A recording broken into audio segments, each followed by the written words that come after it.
seule et unique méthode qui va vous permettre d'apprendre l'anglais rapidement, d'être bilingue en quelques mois et de faire des progrès rapides, c'est d'utiliser la méthode Pareto. Vous avez peut-être déjà entendu parler de la loi de Pareto qui a été trouvée par Wilfried Pareto, un économiste italien. Cette loi dit que 20% de nos actions nous apportent 80% de conséquences et de résultats. La loi de Pareto s'applique à énormément de domaines, en voici quelques exemples. Par exemple, 80% de la population d'un pays se concentre sur les mêmes 20% du territoire. Si vous êtes une entreprise, certainement que 20% de vos clients vous apportent 80% de votre chiffre d'affaires, mais on ne s'arrête pas là. Si on va dans votre maison, allons dans votre garde-robe, la plupart du temps, donc 80% du temps, vous mettrez certainement les mêmes 20% de vos vêtements. Il a même été prouvé que 80% de vos pas vont se diriger sur les mêmes 20% de vos tapis, sûrement en diagonale par exemple dans la pièce. Cette loi de Pareto, elle s'applique à vraiment énormément de domaines et l'anglais ne fait pas exception. Vous n'allez pas avoir besoin d'apprendre la totalité du vocabulaire ou de la grammaire anglaise pour pouvoir faire des progrès rapides. La preuve avec ces chiffres, il existe 1 million de mots en anglais, mais tous ne sont pas recensés dans le dictionnaire. La plupart des dictionnaires en comptent 170 000 et on va encore diminuer le chiffre. Les personnes dont l'anglais est la langue maternelle connaissent entre 25 à 30 000 mots, donc c'est déjà beaucoup moins.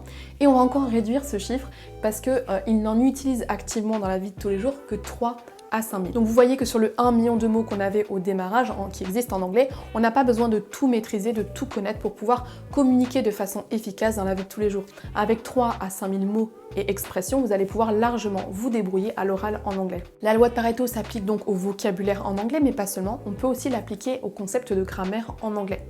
On a par exemple les temps anglais qui ont la même répartition en termes de pourcentage. Il existe 12 temps en anglais, mais seulement 5 vont être utilisés la plupart du temps à l'oral. Donc c'est la même chose, le 20-80 pour les temps aussi. À l'écran tout de suite, vous voyez la répartition des différents temps en anglais. Vous voyez que le gros carré rose, c'est le présent simple. Donc c'est le temps le plus couramment utilisé en anglais. On a ensuite le passé simple, donc un temps du passé, on peut aussi l'appeler le prétérit, qui est aussi très couramment utilisé. Et on a enfin le futur simple, qui est le 3e temps le plus utile en anglais. Vous voyez que tous les autres sont très peu utilisés, ou en tout cas beaucoup moins. Et donc dans un premier temps, pour apprendre rapidement et faire des progrès rapides, il vous faudra vous concentrer sur les 20-80, que ce soit le vocabulaire ou la grammaire. Quand on était à l'école, on vous a souvent fait apprendre la liste complète des verbes irréguliers, il y en a à peu près 250, sauf que la vérité, c'est que là aussi le 20-80 s'applique. On pourra se concentrer sur seulement une cinquantaine de verbes irréguliers qui vont être utiles dans la plupart des communications.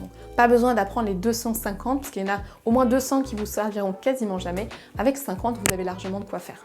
Donc la bonne nouvelle de tout ça, c'est que vous allez pouvoir faire des progrès bien plus rapides et pouvoir enfin atteindre votre objectif de parler anglais couramment si vous vous concentrez sur les bonnes choses. En apprenant les 20% du vocabulaire le plus utile en anglais et les 20% des concepts de grammaire qui sont les plus utiles dans l'anglais dans la vie de tous les jours, vous allez pouvoir en effet progresser rapidement.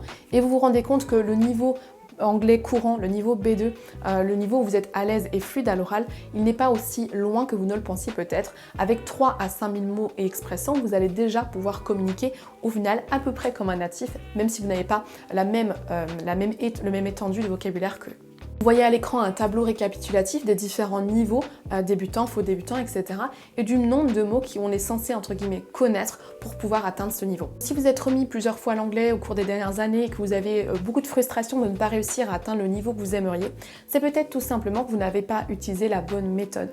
En utilisant la méthode Pareto appliquée à l'anglais, vous allez enfin pouvoir réussir votre objectif d'être à l'aise en anglais et de parler anglais couramment. Toute ma pédagogie, ma façon d'enseigner l'anglais repose sur ce concept de la loi de Pareto, puisque c'est exactement de cette façon-là que j'ai appris moi-même 5 langues à différents niveaux. Je parle donc le français qui est ma langue maternelle, mais également l'anglais et l'espagnol avec un niveau avancé, niveau proche bilingue, et je parle également le norvégien, l'allemand et j'ai quelques notions en chinois. Pour chaque langue que j'ai appris, j'ai appliqué ce principe de la loi de Pareto. Je me suis concentrée sur ce qui est vraiment utile à l'oral et c'est ça qui me permet de pouvoir parler toutes ces langues, même si je n'ai pas un niveau avancé dans chacune des langues. Si vous voulez explorer plus ce concept de la loi de Pareto appliqué à l'anglais, je vous conseille de cliquer sur le bouton ci-dessous pour trouver d'autres ressources que vous allez pouvoir explorer pour vous aider à progresser rapidement en anglais.